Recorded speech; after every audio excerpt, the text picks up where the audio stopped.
आजपासून नवरात्रोत्सवाला सुरुवात. राज्यातील विविध मंदिरात नवरात्रोत्सव मोठ्या उत्साहात संपन्न होणार.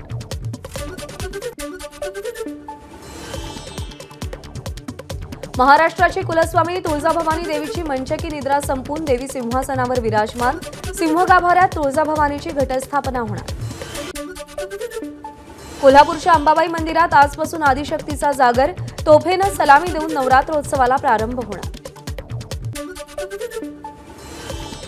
आज दुपारनंतर माहूरगडाच्या रेणुका मंदिरात घटस्थापना होणार. हलत्या दीपमाळेसाठी हे मंदिर प्रसिद्ध आहे.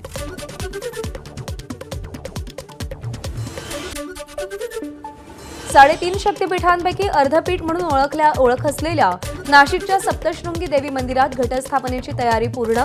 देवीच्या आभूषणांची भव्य मिरवणूक काढून त्यानंतर घटस्थापना होणार. विदर्भाची कुलस्वामिनी असलेल्या अमरावतीच्या अंबादेवी संस्थानमध्ये नवरात्रोत्सवाची सुरुवात. पहाटे 5 वाजल्यापासून मंदिरात दर्शनासाठी भाविकांची गर्दी. नवरात्रोत्सवानिमित्त जेजुरीच्या खंडोबा मंदिराला आकर्षक विद्युत रोषणाई. जेजुरी गड रोषणाईनं न्हावून निघाला. रोषणाईची ड्रोन दृश्य खास एबीपी माझाच्या प्रेक्षकांसाठी. यवतमाळमध्ये नवरात्रोत्सवाला आजपासून सुरुवात. देखावे पाहण्यासाठी अन्य जिल्ह्यातील भाविकांची गर्दी. यावर्षी जिल्ह्यामध्ये 2871 दुर्गोत्सव मंडळ मूर्ती स्थापना करणार.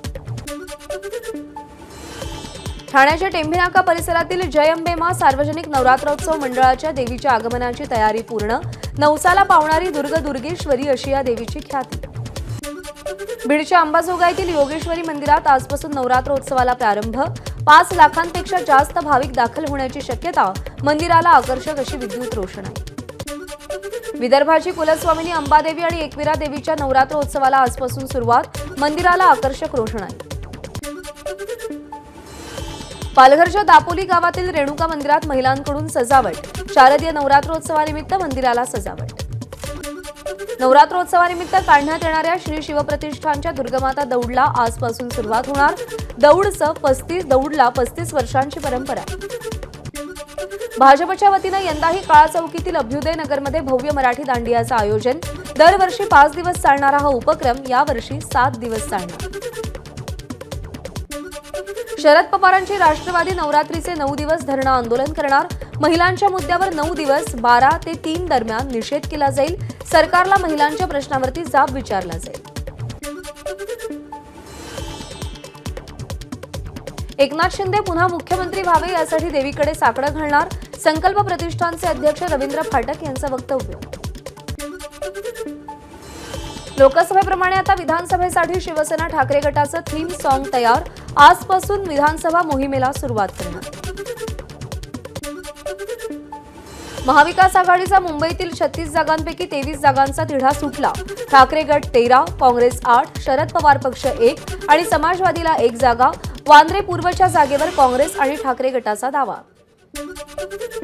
अकोला पश्चिम मतदारसंघाच्या जागेवरून महाविकास आघाडीमध्ये रस्सीखेच. काँग्रेसकडे अकोला पश्चिम विधानसभा मतदारसंघ जाण्याची शक्यता असतानाच ठाकरे गटही या जागेसाठी आक्रमक.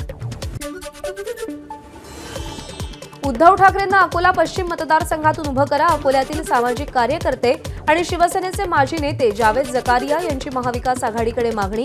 शरद पवार, नाना पटोले आणि उद्धव ठाकरेंना या संदर्भात पत्र लिहिलं. भाजपनं विरोध केल्यास शिवसैनिक त्याचा हिशोब घेतील. सिल्लोडमध्ये भाजप जसं काम करेल तसंच आम्ही महाराष्ट्रभर करू. सिल्लोडमधल्या भाजप नेत्यांच्या विरोधानंतर सत्तारांचा इशारा. भाजपचे आमदार संतोष दानवेंविरोधात भोकरदन मतदारसंघामध्ये महाविकास आघाडीमध्ये रस्सीखेच. शरद पवारांकडे असलेल्या या मतदारसंघावर ठाकरे गटानं दावा केलाय. उपजिल्हा प्रमुख रमेश गव्हाड यांनी दावेदारी केली.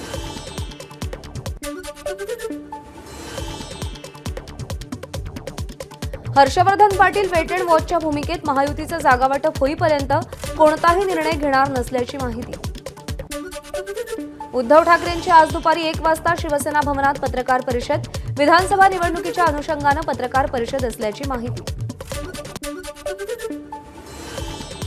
राहुल गांधी जातनिहाय जनगणनेची मागणी करतात, पण महाराष्ट्रातले त्यांचे वतनदार ओबीसींचं आरक्षण ओरबाडून खातात. लक्ष्मण हाकेंची टीका.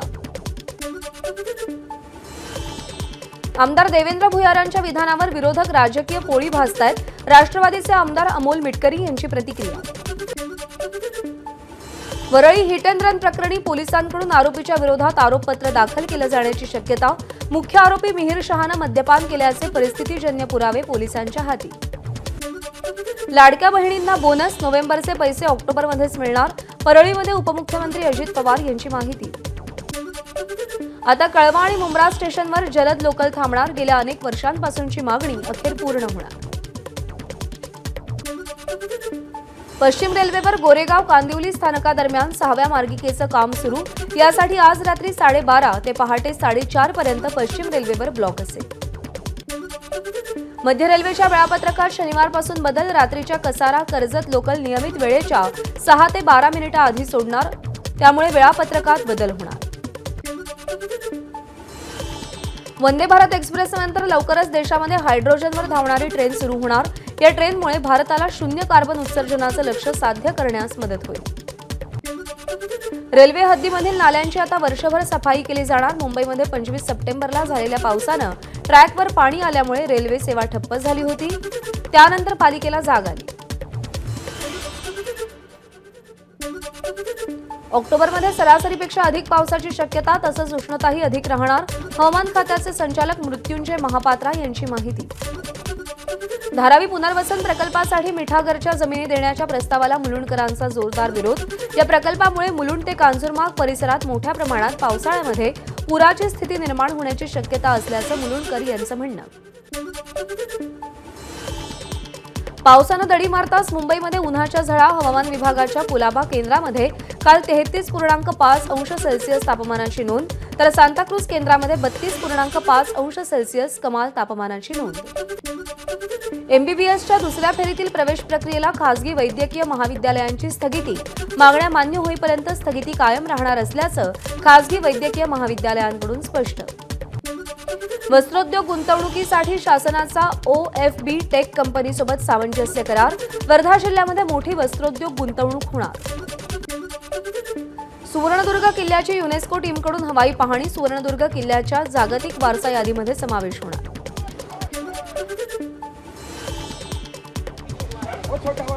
भिवंडीच्या बालाजीनगर परिसरातील तपस्या डाईंगला भीषण आग। बॉयलरमधून तेल लीक झाल्यानं आग लागल्याची माहिती। आगीवर नियंत्रण मिळवण्यात अग्निशमन दलाला यश। मुलींना आंघोळ करताना चोरून पाहणाऱ्याला मनसेनं चोप दिला। महिला कार्यकर्त्यांनी मनसे स्टाईल चोप देत पोलिसांच्या ताब्यात दिलं। मीरा भाईंदरमधली घटना। भाजपचे नेते हाजी अरफात शेख यांनी सोशल मीडिया प्लॅटफॉर्मवरून भाजपचं पद आणि चिन्ह हटवलं।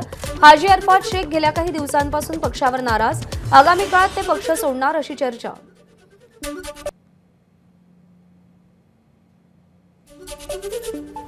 विधानसभा निवडणुकीच्या अनुषंगानं बीड जिल्ह्यामध्ये राजकीय घडामोडींना वेग।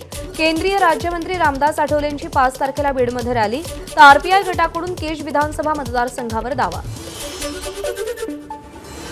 विधानसभा निवडणुकीमध्ये महायुतीनं 40 जागा द्याव्यात, अन्यथा सगळ्या 288 जागांवरती उमेदवार उभे करू। महायुतीचा घटक पक्ष असलेल्या राष्ट्रीय समाज पक्षाचा इशारा। माकपचे नेते नरसय्या आडम यांची अल्पसंख्याक मेळाव्यामध्ये नितेश राणे आणि रामगिरी महाराजांवर टीका। यंदा निवडून आल्यावरती रामगिरींना बेड्या घालणार, तर आमदार झाल्यावर नितेश राणेंना माफी मागायला लावणार, आडम यांचं वक्तव्य। मंत्री छगन भुजबळ धमकी प्रकरणी मोबाईलवरती मेसेज करून अश्लील शिवीगाळ आणि धमकी। बीड जिल्ह्यातून आरोपीला अटक।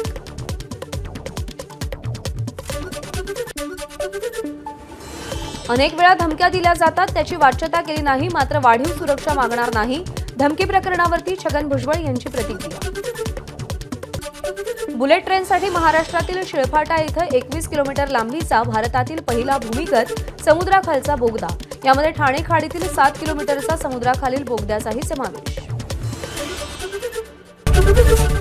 एबीपी माझा, उघडा डोळे बघा नीट।